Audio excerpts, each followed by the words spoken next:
नमस्कार, मैं हूं संजय शर्मा। आप देख रहे हैं 4 PM न्यूज नेटवर्क।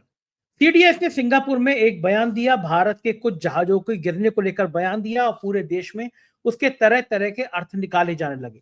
लेकिन अभय दुबे जी ने जो लॉजिक दिया मुझसे बातचीत में, वो बिल्कुल नया है। उनका मानना है कि भारतीय जनता पार्टी की एक आइडियोलॉजी की तहत ये बयान दिया गया। बहुत सनसनीखेज बातें उन्होंने बताई हैं। आज के शो में अगर आप देखेंगे तो आपको बहुत सारे खुलासे मिलेंगे।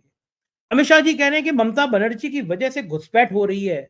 निरे बांग्लादेशी घुसपैठी बाहर आ रहे हैं, घुसे आ रहे हैं भारत में, बंगाल में। मैं बड़ा हैरान हुआ। मैंने पूछा अभय जी से कि मुझे तो लगता था कि जो बॉर्डर सिक्योरिटी होती है, जो हमारी अंतर्राष्ट्रीय सीमाएं होती है, भारत सरकार के अधीन में आती हैं। ये अमित शाह जी को कब से लगने लगा कि कोई राज्य सरकार के अधीन आती है? तो अभय जी का भी जवाब बहुत मजेदार था। आज की बातचीत में ये भी मुद्दा कि चिराग पासवान आखिर चुनाव क्यों लड़ने चाह रहे हैं, बिहार की राजनीति में खेल के चल रहा है। बढ़िया बातचीत है, आपको सुनेंगे तो अच्छा लगेगा। पहले चैनल को सब्सक्राइब करिए, ज्वाइन करिए। चलते हैं अभय दुबे जी के पास। 4 PM न्यूज नेटवर्क में स्वागत है अभय दुबे जी आपका। पाकिस्तान के साथ झड़पें भली रुक गई हों, लेकिन अभी भी नई नई जानकारियां जब सामने आती हैं तो देश में बड़ी अनिश्चय की स्थिति बन जाती है कि आखिर हमारा लक्ष्य क्या था। आज 40 दिन से ज्यादा हो गया, लेकिन वो 4 आतंकवादी जो हमारे बेगुनाह लोगों को मारकर चले गए, वो कहाँ हैं? इस पर कोई चर्चा नहीं कर रहा। बात यही हुई थी कि उन चारों को प्रधानमंत्री जी ने बिहार में कहा था रैली में, जो चार जहां कहीं होंगे हम उनको ऐसा सबक सिखाएंगे कि उनकी पीढ़ियां याद रखेंगी। लेकिन आज उन चारों पे कोई जिक्र ही नहीं कर रहा कि वो चार जमीन खा गई, आसमान निकल गया, कहाँ चले गए वो लोग। देखिए, कोई बातचीत नहीं हो रही। इस बीच में जो सीडीएस का बयान आया सिंगापुर, पहली बात तो मुझे ये समझ में नहीं आती कि सारे बयान विदेश में क्यों दिए जाते हैं, भारत में क्यों नहीं दिए जाते। लेकिन बयान आया कि कितने जहाज गिरे, इसका मतलब ये इंपॉर्टेंट नहीं है, लेकिन क्यों गिरे, टेक्निकल प्रॉब्लम थी, ये ज्यादा इंपॉर्टेंट बात है। तो मैं ये जानना चाहता हूँ कि सीडीएस के बयान को लेकर पूरे देश में बहस छिड़ी है। सीडीएस बड़ा जिम्मेदार वाला पद है, सेना का सारे सेना के अंग का प्रमुख है। ये बयान क्या उसको पता नहीं था ये बयान देंगे सीडीएस? और मैं सीडीएस की पोस्ट तो राजनीतिक पोस्ट मानता हूँ, जैसे गवर्नर की पोस्ट हो गई वैसी, या जैसे राष्ट्रपति चयनित हो गया वैसी। क्योंकि सीडीएस सेना का रेगुलर नहीं है, वो जो प्रधानमंत्री, रक्षा मंत्री जिस पे कृपा करेंगे वो सीडीएस बन जाएगा। वहां पे कोई नई बात नहीं है। पिछले सीडीएस की मौत कैसी हुई, इसका रहस्य आज तक हम नहीं सुलझा पाए, फाइलों में बंद हो गया। लेकिन उनका ये बयान, उनको पता होगा कि अगर मैं ये कह रहा हूं कि जहाज गिरे तो इस बात को बहुत बवाल मच जाएगा। उन्होंने ये अचानक बयान दे दिया होगा। इस बयान के पीछे कोई राजनीतिक कहानी है, कोई राजनीतिक प्लानिंग है? क्या बीजेपी का कोई इन्वॉल्वमेंट है, या बीजेपी को पता ही नहीं था? आपको क्या लगता है सीडीएस के इस बयान के पीछे कहानी क्या है?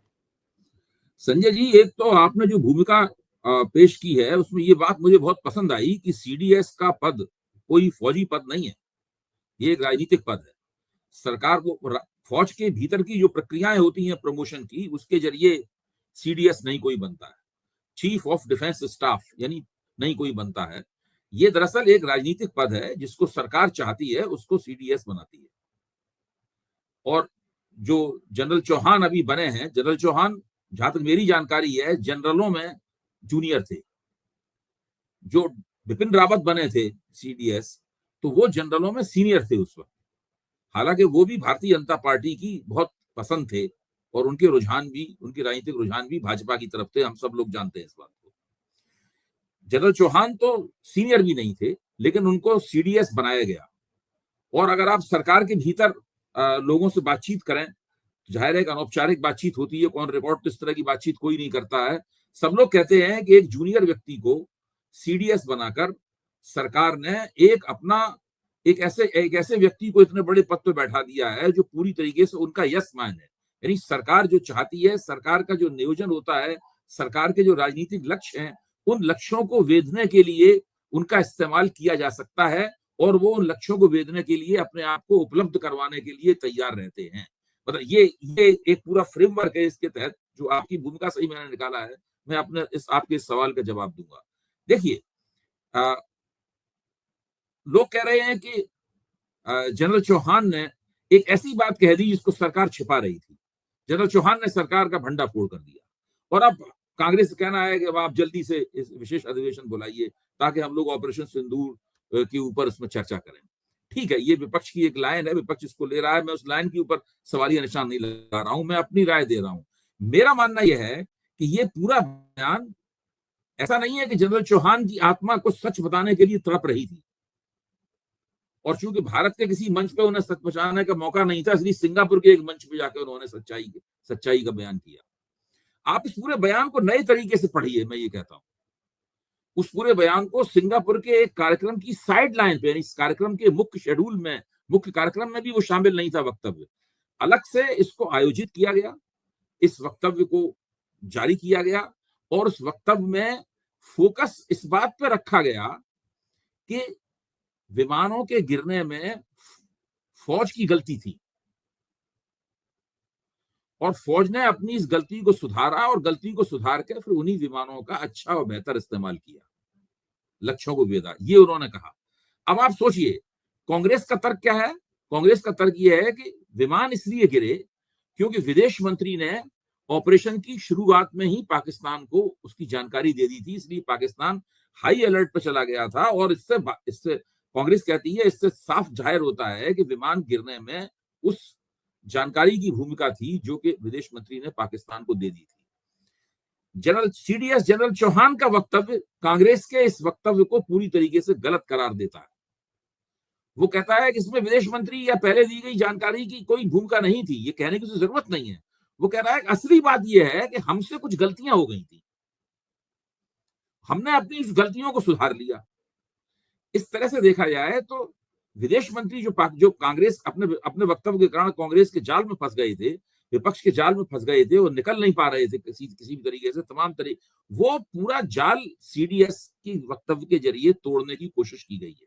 अब मान लीजिए विशेष अधिवेशन होता है, ऑपरेशन सिंदूर पे नहीं होता है, मान लीजिए इमरजेंसी वाले दिन विशेष अधिवेशन होता है, और कांग्रेस अगर इस सवाल को उठाएगी तो पहले तो ओम बिरला उन्हें वहां सवाल उठाने नहीं देंगे, और सवाल उठाई भी गए तो उनका जवाब दिया जाएगा कि भाई आपका वक्तव्य गलत है, आप बात को समझे नहीं है पूरी तरीके से, विमान क्यों गिरे ये आप सीडीएस के वक्तव्य को देख लीजिए, वो तो सेना के सबसे बड़े अधिकारी हैं, और इसलिए वो उनकी राय विशेषज्ञों की राय है, उनकी राय अपने आप में एक फौजी सत्य है, जिस सत्य को सबको मानना चाहिए। एक तो उस वक्तव्य से सरकार ने और भारतीय जनता पार्टी ने अपने इस लक्ष्य को वेधने की कोशिश की है। ये लक्ष्य कहां तक वेध पाएगा वो अलग बात है, लेकिन कोशिश उनकी ये है। दूसरा लक्ष्य सीडीएस के बयान से एक और वेधा गया है, वो भी मैं आपके सामने रखना चाहता हूं। भारतीय जनता पार्टी के अपने जनाधार में, मोदी जी के और भाजपा के अपने प्रशंसकों में एक बड़ा हिस्सा ऐसा है जो ये मानता है कि सरकार ने युद्ध विराम करके अच्छा नहीं किया। सरकार पाकिस्तान की बातों में आ गई, और सरकार को चाहिए था कि इस युद्ध को और चलाया जाता, काफी देर तक चलाया जाता, पाक ऑक्युपाइड कश्मीर छीन लिया जाता, और पाकिस्तान को एक बहुत ही कड़ा सबक सिखाया जाता। ये सब बातें लोगों के दिमाग में है। तो सीडीएस ने इस बात पर भी जोर दिया है कि लंबा युद्ध चलाना ठीक बात नहीं है, लंबे युद्ध चलाने से हमारी अर्थव्यवस्था गड़बड़ा जाती है। ये सब उन्होंने वक्तव्य में अपनी बातें कही हैं। हमारे जो भारत जैसे देश का जो आर्थिक विकास है वो उससे प्रभावित होता है, इसलिए we are not looking for a long war, ये सब उन्होंने कहा है उसके अंदर। मतलब आप सोचिए कि ये सब कितने होशियारी, ये सीडीएस का काम थोड़ी ना है वार लंबा करना चाहिए कि छोटा करना चाहिए। वार लंबा होगा कि छोटा होगा, ये तो परिस्थिति बताएगी। मान लो पाकिस्तान हम पर हमला करते ही चला जाए, तब भी हम छोटा ही वार करेंगे क्या? हाँ बिल्कुल ठीक बात है, ये तो राजनेताओं का काम है। ये एक मुख्य तौर पर फौजी भाषा शैली में दिया गया, राजनीतिक भाषा शैली से अलग करके बहुत ही होशियारी के साथ दिया गया, फौज के एक सर्वोच्च अधिकारी द्वारा दिलाया गया एक ऐसा वक्तव्य है जो कि भारतीय जनता पार्टी और सरकार के राजनीतिक उद्देश्यों की पूर्ति करता है और विपक्ष के राजनीतिक उद्देश्यों का खंडन करता है। ये वो वक्तव्य है, इसलिए इस वक्तव्य को इस दृष्टि से देखना चाहिए। मैं सीडीएस चौहान की जो निष्ठा है या उन्होंने जो कहा है उसके ऊपर कोई टिप्पणी नहीं कर रहा हूं, मैं उसका एक राजनीतिक पाठ कर रहा हूं। पहली बात तो यह है कि आप इस तथ्य को लोगों को नहीं बता रहे हैं कि आपके विमान कितने गिरे। नंबर एक बात, जब आपसे पूछा जाता है तो आप उस बात को टाल देते हैं और कहते हैं कि विमान गिरने के कारणों पर गौर कीजिए। तो वो कारण, सबसे पहले कारणों को रेखांकित किया था कांग्रेस ने, और उन कारणों को विदेश मंत्री के वक्तव्य से जोड़ा था उन्होंने। सीडीएस ने उसको विदेश मंत्री के वक्तव्य से काट के फौज के ऊपर ले लिया कि फौज की कुछ गलतियां हुई थी। अच्छा, अब अगर इनकी इस बात को सही माना जाए कि फौज की गलतियां हुई थी, फिर तो राफेल बनाने वाली जो फ्रेंच कंपनी है 10 उसकी ये बात सही है कि भाई आप अपना मेंटेनेंस सही नहीं कर रहे हैं, आपके जो पायलट है वो ठीक से प्रशिक्षित नहीं है, उसका तर्क ये है। और ये अब बात ये मामला भी, क्या है जी। और ये मुद्दा भी आया था ना कि राफेल का जो कोड था वो कोड फ्रांस ने हमको नहीं दिया, जो दूसरा कोड था हाँ, दूसरे जिसमें हमारी बात। दूसरे दूसरे ये भी एक हकीकत है कि राफेल विमान का एक सोर्स कोड है। वो सोर्स कोड वायुसेना और भारत सरकार दसों कंपनी से पिछले 1 साल से मांग रही है, और दसों कंपनी उसे वो सोर्स कोड देने के लिए तैयार नहीं है। उसका मानना ये कि इसको देने से टेक्नोलॉजी के ऊपर हमारा जो कंट्रोल था वो कंट्रोल हिल जाएगा, हम वो कंट्रोल अपना खो देंगे। अबे जी, कोई आप सामान खरीदते हैं तो एक एग्रीमेंट होता है, एक टेंडर होता है, उसमें सब चीजें लिखी होती हैं। और अगर ये लिखा होगा कि भाई हम आपका दूसरा कोड नहीं देंगे तो वो विमान नहीं खरीदेगा, कोई भी देश नहीं खरीदेगा, भारत तो तब भी बहुत ताकतवर देश है। क्या आपको लगता है कि राफेल की जब से बात हुई तब से कुछ ना कुछ खराब बातें सामने आने लगी? देखिए पहली इसमें बात है तो क्या, ये आप जो अनिल बात कह अंबानी, रहे हैं, मैं ये कह आप रहा जो हूँ कि बात कह रहे हैं अभी जी मैं ये कह रहा हूँ कि जी। देखिए, पहली शुरुआत हुई अनिल अंबानी से। एक ऐसी कंपनी जो डिफाल्टर घोषित हो चुकी है, उसका राफेल की के खरीद में इन्वॉल्वमेंट नहीं होना चाहिए था। फिर सुप्रीम कोर्ट में कहा गया कि राफेल की कुछ फाइलें चोरी हो गई, जब राफेल का बहुत बड़ा मुद्दा आया। फिर किसी तरह सुप्रीम कोर्ट से निपटाया गया कि इसकी अलग से जांच ना हो, इसके रेट क्या हैं, क्या डील हुई, ये ना पता है चले देश को। आपको लगता है राफेल जब से बात हुई ये शुरू था, फिर बाद में जब राफेल आ भी गया तो हमारे रक्षा मंत्री उस पर नींबू हरी मिर्च लगा रहे थे, तो उसके लेके बाद में मजाक उड़ी। तो मेरा कहना है कि राफेल जब से आया है तब से कुछ ना कुछ विवाद क्यों हो रहे हैं भारत में? नहीं नहीं, जब ये बात सामने आ गई है निकल कर कि दसों कंपनी भारत को राफेल विमानों का सोर्स कोड नहीं दे रही है, तब तो ये बात पूछी जानी चाहिए कि क्या जब जो कॉन्ट्रैक्ट दोनों के बीच में जिस करार पे दस्तखत हुए थे, उसमें कहीं ये लाइन लिखी हुई थी कि उसका सोर्स कोड इतने दिनों में दिया जाएगा। भाई सोर्स कोड अगर ये नहीं लिखा हुआ तो राफेल कंपनी देने को मजबूर नहीं है आपको। और आज आज के जमाने में तो जब आप विदेशों से कोई चीज लेते हैं तो उसकी टेक्नोलॉजी का ट्रांसफर कैसे होगा, किस हद तक होगा, क्या होगा, उसका मेंटेनेंस कौन करेगा, रख रखाव कौन करेगा, विमान खराब हो जाएगा उसकी मरम्मत क्यों करेगा, इन्हीं सब के अंदर तो अनिल अंबानी और उनकी कंपनी का नाम सामने आया था। मरम्मत और रख रखाव के मामले में तो उनका नाम सामने आया था। तो ये सब पूछने की बात है, क्या भारत सरकार ने उस वक्त दसों के साथ जो करार किया था उस करार में ये बात थी कि नहीं थी? अगर ये बात नहीं थी तो क्यों नहीं थी? और अगर ये बात थी तो आप दसों कंपनी को मजबूर क्यों नहीं कर पा रहे हैं कि वो अपनी उस वायदे को पूरा करें? ये तो अपने आप में एक बहुत बड़ा सवाल है ना। हाँ, भाई ठीक बात सोर्स है कि कोड आप, ना मिल पाने की वजह से आप दरअसल उन विमानों के पूरे स्वामी नहीं होते। हाँ, आधा आप आधी चीजें रही, आधी आप करी रहेगी। आप दसों कंपनी के ऊपर बहुत निर्भर हो जाते हैं। सही बात है। इस बीच में एक बड़ी खबर आई है, एनडीटीवी के ट्विटर अकाउंट पे भी है। भारत और पाकिस्तान के बीच पानी को लेकर बनी तनावपूर्ण स्थिति के बीच चीन की ओर से बड़ा बयान सामने आया है। बीजिंग स्थित centre for China and globalisation के उपाध्यक्ष विक्टर गांव ने ब्रह्मपुत्र नदी में भारत में आने वाले पानी को रोकने के संकेत दिए हैं। विक्टर ने भारत को सिंधु जल समझौते पर भारत के रुख को लेकर नाराजगी जताते हुए कहा है, आप दूसरों के साथ वैसा बर्ताव ना करें जो आप अपने लिए नहीं चाहते। चाइना पूरी तरह से पाकिस्तान के साथ खुल के है ही है शुरू से, और अब तो पानी, हम अगर सिंधु जल समझौते को रोकेंगे तो वो हमारा ब्रह्मपुत्र रोकेगा। हमारी तरफ से ये आया कि हम सिंधु जल समझौते को रद्द करेंगे। गोदी मीडिया ने शुरू कर दिया कि पाकिस्तान में हाहाकार मच गया है, पानी खत्म हो गया है, टोटी से पानी नहीं आ रहा, वो नहा नहीं पा रहे। हकीकत ये, तब तक हमारा एक बूंद पानी भी हम सिंधु नदी का ना रोक पाए थे और ना अभी हमने रोका है। दूसरी बात ये मैं जानना चाहता हूं कि चाइना पिछले 11 सालों से मोदी जी देश के प्रधानमंत्री हैं। चीन के प्रति हमारी आत्मनिर्भरता लगातार बढ़ती चली जा रही है। अगर आज चाइना हाथ पीछे खींच ले तो दवा कंपनी में हाहाकार मच जाएगा। दवा कंपनी 100 गुना महंगे रेट हो जाएंगे दवाओं के भारत में, हाहाकार मच जाएगा। हम चाइना के ऊपर 11 साल से निर्भर हैं। स्वदेशी की आत्मनिर्भरता की बात हमारे प्रधानमंत्री जी बहुत मंचों पे करते रहे, लेकिन क्या कारण है कि चीन की तरफ से हमारा व्यापार लगातार, हम उनको कम माल देते रहे, उनसे माल ज्यादा खरीदते रहे, और रेशो लगातार बढ़ रहा है। ये जानते हुए कि चीन हमारा दुश्मन है, हम लगातार उसके हाथों खेल रहे हैं, मजबूर हैं धंधा करने को। ऐसी स्थिति देश में कभी नहीं आई, आजादी के बाद से लेकर कभी नहीं आई कि कोई देश हमें इतना मजबूर कर दे, इतना विवश कर दे, ऐसे धमकाए और तब भी मुझसे माल खरीदें। देश में हो क्या रहा है अभय जी? देखिए, मैं ये मानता हूं कि जो राजनीतिक परिस्थिति है इस वक्त, ग्लोबल ग्लोबल पॉलिटिकल सिचुएशन है, उसका जो विदेश नीति वाला हिस्सा है और वाणिज्य नीति वाला हिस्सा है, ये दोनों बिल्कुल अलग अलग हो गए हैं। वो जमाना चला गया कि हम केवल उन्हीं देशों के साथ में व्यापार करते थे जिन देशों से हमारे संबंध अच्छे होते थे। ये ग्लोबलाइजेशन का जमाना है, किसी देश से आपके संबंध अच्छे नहीं भी होंगे तब भी उसके साथ आपका व्यापार काफी चलता रह सकता है। चीन और भारत का जो वाणिज्यिक संबंध है वो इस बात का सबसे बड़ा सबूत है। चीन ने 1962 में भारत चीन के हाथों भारत ने एक फौजी पराजय झेली, जिससे भारत का अपमान हुआ, लोगों की देशभक्ति की भावना पर ठेस लगी और भारत की जमीन उसने चीन ने दबा ली। उसके बाद से चीन की छवि भारत में एक दुश्मन देश की छवि हो गई है। अभी आप देखिए कि जब 2019 में 2019 और 20 में गलवान घाटी वाला जो प्रकरण हुआ, इसमें चीनी सैनिकों और भारतीय सैनिकों के बीच में एक हिंसक मारपीट हुई, गोली नहीं चली, केवल फायर नहीं हुआ, बाकी बड़ी हिंसक मारपीट हुई। उसके बाद में चीन ने लगातार भारत की जमीन दबाने की प्रक्रिया जारी रखी। इस वक्त चीन लद्दाख में काउंटियां बना रहा है। इसके बारे में हम लोग 4PM पर विस्तार से चर्चा कर चुके हैं। इसके बाद में ऑपरेशन सिंदूर के दौरान चीन ने खुलकर पाकिस्तान का साथ दिया। पाकिस्तान के जो हथियार भारत के मुकाबले इस्तेमाल किए जा रहे थे उसका 86% चीन से आया था।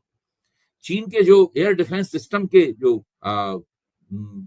हाई टेक्नोलॉजी वाले जो यंत्र हैं, वो सारे यंत्र चीन ने दिए थे। यानी भारत को जो भी परेशानी हुई इस फौजी झड़प में, वो सारी परेशानी चीन की वजह से हुई और तुर्की द्वारा दिए गए जो ड्रोन थे उनकी वजह से हुई। यानी चीन से ज्यादा भारत विरोधी देश इस वक्त दुनिया में कोई भी नहीं है। और स्थिति यह है कि भारत के जो मुख्य आर्थिक सलाहकार हैं वो आर्थिक सर्वे में ये मांग कर चुके हैं भारत सरकार से कि चीन के लिए विदेशी मुद्रा के चीनी विदेशी पूंजी के लिए भारत की अर्थव्यवस्था के दरवाजे खोले जाएं। जगदीश भगवती जैसे बड़े अर्थशास्त्री जो कि नीति आयोग के संचालक रह चुके हैं, उन्होंने भी ये मांग की है और इनकी मांगों के जवाब में पीयूष गोयल को ये वक्तव्य देना पड़ा कि हम चीन के लिए विदेश व्यापार के भारतीय अर्थव्यवस्था चीन की पूंजी के लिए अपने दरवाजे खोलने के लिए तैयार नहीं है। तो ये स्थिति है। भारत सरकार के अंदर से जो आर्थिक सलाहकार है उनका इतना दबाव है। अच्छा, इसीलिए स्थिति यह है कि प्रधानमंत्री अपने वक्तव्य में कुछ भी कहते रहे, राष्ट्रीय स्वयंसेवक संघ की तरफ से कुछ भी चिंता व्यक्त होती रहे, जो भारतीय बाजार है वो चीनी माल से भरा हुआ है।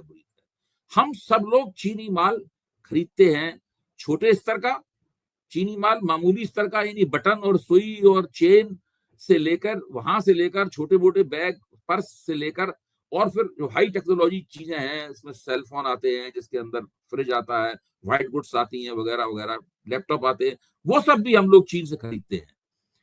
और चीन भारत को बहुत ज्यादा सामान बेचता है और भारत चीन को ना के बराबरी उसके मुकाबले बहुत कम देता है। तो व्यापार संतुलन का समीकरण भी पूरी तरीके से चीन के पक्ष में झुका हुआ है। तो ये एक विडंबना है कि जो हमारा दुश्मन है वो दुश्मन नहीं है, उसके साथ हम दुश्मनों ऐसा कोई व्यवहार कर पाने में नाकाम है। यानी जो हमें हमारी जमीन दावे बैठा हुआ है, हम जिसकी वजह से हमारा राष्ट्रीय अपमान हुआ, जिसकी वजह से उस देश के साथ हमारे व्यापार संबंध इतने ज्यादा हैं कि भारत के जो विदेश मंत्री वगैरह हैं, विदेश मंत्रालय के लोग हैं, उन्होंने चीन से ये कहा है कि भाई पाकिस्तान संबंधी कोई निर्णय लेने से पहले, कोई वक्तव्य देने से पहले आप भारत की संवेदनशीलता का ख्याल रखिए। तो इस प्रकार की बात कही जा रही है। तो ये जो पूरी स्थिति है ना, इस पूरी स्थिति ने नरेंद्र मोदी सरकार की विदेश नीति के ऊपर तो एक बार फिर से संगीन सवालिया निशान लगाया है। साथ में ये बताता है कि चीन कितनी बड़ी ताकत है, वो आपकी जमीन भी दावेगा और आपको अपना माल भी बेचेगा और आप उसका कुछ नहीं कर पाएंगे। आप देखिए ना, मुख्य तौर पर है क्या कि तुर्की के विमान जो कि इंडिगो एयरलाइन उड़ा रही थी कॉन्ट्रैक्ट में, उसको भारत सरकार ने आदेश दे दिया है कि आप तुर्की के विमान नहीं उड़ाएंगे। इंडिगो ने कहा कि हमें 6 महीने का एक्सटेंशन दे दीजिए वरना हमें नुकसान हो जाएगा। तो भारत सरकार ने 6 की बजाय शायद 1-2 महीने का एक्सटेंशन उनको दिया है। 1-2 महीने और उड़ा लीजिए, उसके बाद आप तुर्की के विमान नहीं उड़ा पाएंगे। फिर तुर्की की जो कंपनी थी सेलेबी, उसका कॉन्ट्रैक्ट भी भारत सरकार ने कैंसिल कर दिया। यानी तुर्की के खिलाफ भारत सरकार ये एक्शन ले सकती है, लेकिन चीन के खिलाफ कोई एक्शन ले सकती। चीन के खिलाफ केवल रैली में बयानबाजी होगी केवल। सही बात है। और वो आप जो देखिए ना, तुर्की के खिलाफ ये एक्शन, चीन के खिलाफ कोई एक्शन क्यों नहीं? क्योंकि आप चीन के खिलाफ एक्शन लेने की स्थिति में नहीं है। तुर्की के खिलाफ आप एक्शन ले सकते हैं, चीन के खिलाफ एक्शन लेना आप अफोर्ड नहीं कर सकते, उसकी स्थिति में आप नहीं है। बिल्कुल ठीक बात। जरा अब हम भारत की राजनीति की बात कर लें। अमित शाह जी आजकल बंगाल में मोदी जी और शाह साहब ज्यादा जुड़े हुए हैं। अमित शाह जी ने एक ट्वीट किया है उनके ऑफिस की तरफ से, ऑफिस ऑफ अमित शाह, आगामी बंगाल का चुनाव सिर्फ बंगाल का भविष्य तय नहीं करेगा, बंगाल का चुनाव देश की सुरक्षा के साथ जुड़ा है, सुरक्षा से जुड़ा हुआ चुनाव है, क्योंकि ममता बनर्जी ने हमारे देश की सीमाओं को बांग्लादेशियों के लिए खुला छोड़ दिया है। टीएमसी के आशीर्वाद से घुसपैठ हो रही है। घुसपैठ सिर्फ और सिर्फ कमल फूल की सरकार रोक सकती है, कमल के फूल की सरकार रोक सकती है। ये मुझे पहली बार पता चला कि कोई राज्य अंतर्राष्ट्रीय बॉर्डर से घुसपैठ भी करा सकता है। मतलब यह मुझे लगता था कि अंतर्राष्ट्रीय बॉर्डर भारत सरकार के अधीन आते हैं, लेकिन अमित शाह जी ने बताया कि नहीं, राज्य सरकार घुसपैठ करा सकती है। तो क्या मैं गलती पे, बहुत बड़ी गलती पे था? इतना पत्रकार भाई होके सवाल मुझे। ये है, अमित शाह साथ में ये भी तो कह रहे हैं कि बॉर्डर सिक्योरिटी फोर्स ने पाकिस्तान की कितनी सीमाएं ध्वस्त की। भाई अमित शाह का बयान है, अभी 1 ही 2 दिन पहले आया है, आपकी निगाह पड़ी होगी। उन्होंने हाँ बहुत लंबी चौड़ी संख्या बताई है कि इतनी लंबी चौड़ी सीमाएं ध्वस्त। अब तो भारत तो बांग्लादेश बॉर्डर पर भी बीएसएफ ही तो तैनात है। हाँ। और कौन तो सी ये बंगाल पुलिस तो है ना, वो तैनात है। तो ये क्यों कह दिया ममता इन्होंने कि, बनर्जी की तैनात आती है। तो ये बयान क्यों अमित शाह जी और कहते दूसरे झूठ आप ये बोलते हैं? देखिए, कि असल में ये बयान आपने पहली बार सुना है। मैं तो इस बयान को पिछले 10 साल के अंदर जाने कितने बार सुन चुका हूं। कि ये ममता बहुत बनर्जी। पुराना घिसा हुआ रिकॉर्ड है कि ये बांग्लादेश से घुसपैठिए बढ़ा रही हैं, ये कर रही हैं। वो पुराना घुसा हुआ रिकॉर्ड है ये। अच्छा, इनको ये और नहीं लगता लोग मुसलमानों का पूछेंगे, तुष्टीकरण कर रही हैं। जब पहले लोग ये लोगों ने उनकी ये बात नहीं मानी, अब लोग इनकी बात क्यों मानेंगे? ये मतलब ये नेता लोग ये नहीं सोचते कि ये बात बच्चा भी जानता होगा कि कोई राज्य का मुख्यमंत्री इंटरनेशनल बॉर्डर को नहीं क्रॉस करा सकता एक भी आदमी को। ये सब भारत अच्छा, आप सरकार के अधीन बताइए, है। जब मोदी जी जब ये बयान देते हैं कि छोटी छोटी आंखों वाले गणेश जी भी आ रहे हैं और आप विदेशी चीजें मत लीजिए, तो क्या आप समझते हैं कि आम पब्लिक इस बात को नहीं जानती है कि मोदी जी को खुद ही विदेशी चीजें कितनी प्रिय हैं? हाँ, ये तो है, उनको तो बहुत बहुत ज्यादा पसंद है। और और एक चीज। मोदी जी ने अपने व्यक्तित्व, अपनी छवि जो बनाई है, उस छवि में ये बातें भी शामिल हैं कि देखिए हाँ हमारा जो प्रधानमंत्री है वो कितना टेक्नोलॉजी सेवी है, कितना खूबसूरत बेहतरीन चश्मा लगाता है, कितना लाखों रुपए का सूट पहनता है। मोदी जी की प्रशंसक, आप मोदी जी किसी प्रशंसक से रास्ते में कहीं मिल जाइए, कहीं किसी हाँ, दुकान बिल्कुल में ठीक बात। चाय पीते मुलाकात हो जाए, और आप मोदी की आलोचना करें कि भाई मोदी जी ने 10 लाख रुपए का सूट पहना था, तो फौरन कहेगा हम अपने प्रधानमंत्री को 10 करोड़ का सूट पहनाएंगे। बिल्कुल ठीक बात है, बिल्कुल पहनाना भी कहा चाहिए मुझसे देश लोगों के ने, पिता। अरे आपको 10 लाख की रही है, हमारे प्रधानमंत्री हैं, हम उनको 10 करोड़ रुपए का भगवान, सूट पहनाएंगे। और साधारण मानव भी नहीं है, भगवान विष्णु का अवतार है, उनको पहनना भी चाहिए। एक आखिरी सवाल, बिहार की राजनीति भी आजकल बड़ी गर्म हो रही है। प्रधानमंत्री जी रोड शो भले गुजरात में कर रहे हैं, लेकिन इशारा कहीं ना कहीं बिहार है। चिराग पासवान कह रहे हैं कि वो विधानसभा का चुनाव लड़ेंगे। क्या चिराग पासवान की बिहार में एंट्री, क्योंकि एक टाइम में पिछली बार चिराग पासवान ने नीतीश को बहुत नुकसान पहुंचाया था और ये माना गया कि बीजेपी के इशारे पे पहुंचाया गया, इस बार क्या बीजेपी फिर चिराग पासवान के जरिए कोई खेल खेलना चाह रही है? क्या मानते हैं आप? अच्छा, क्या आप ये मानते हैं या नीतीश कुमार ये मान सकते हैं कि चिराग पासवान बिना बीजेपी से बात किए हुए और योजना बनाए हुए बिहार में चुनाव लड़ने जाएंगे? नहीं। कोई बिल्कुल जिसको अकल से पैदा होगा वही इस बात पे यकीन करेगा। पिछले चुनाव में भी उन्होंने भारतीय जनता पार्टी के साथ साजिश करके नीतीश कुमार का के आधार को तोड़ा था उन्होंने, और नीतीश कुमार की सीटें कम की थी। उसी से मिलता जुलता खेल फिर से खेला जा रहा है। देखिए, चिराग पासवान अगर केंद्रीय मंत्री रहते हुए और सांसद रहते हुए अगर बिहार में एमएलए का चुनाव लड़ते हैं, तो एनडीए के समर्थन आधार में क्या संदेश जाएगा? संदेश ये जाएगा कि मुख्यमंत्री पद के अब 2 उम्मीदवार हैं। एक नीतीश और एक चिराग। अभी तक तो भाजपा की तरफ से मुख्यमंत्री पद का कोई उम्मीदवार प्रोजेक्ट किया नहीं जाता था कभी। तो नीतीश हाँ, कुमार, कहा जाए ना कहा जाए, नीतीश कुमार ही उम्मीदवार रहते थे हमेशा। ठीक बात है। अब अगर एक केंद्रीय मंत्री चुनाव लड़ेगा हाँ, तो ये मान लिया जाएगा कि जो प्रत्यक्ष रूप से भाजपा, तो सीधी बात निकल के ये आएगी कि भाई ये भी उम्मीदवार है मुख्यमंत्री पद के, जिससे नीतीश कुमार की पोजीशन कमजोर होगी। ठीक बात है। यानी बिहार की राजनीति में अभी बहुत सारे पेच आने बाकी हैं और प्रधानमंत्री जी बिहार के लिए अभी से कमर कस रहे हैं। बहुत बहुत शुक्रिया अभय जी, आपने इतना समय दिया, धन्यवाद। तो ये थे अभय दुबे जी और पूरी बातचीत आपने सुनी। आपका प्यार भरे कमेंट का मुझे इंतजार रहेगा। आपका साथ हमारे लिए बहुत जरूरी है। कमेंट करिएगा, बताइएगा बातचीत कैसी थी। शुक्रिया।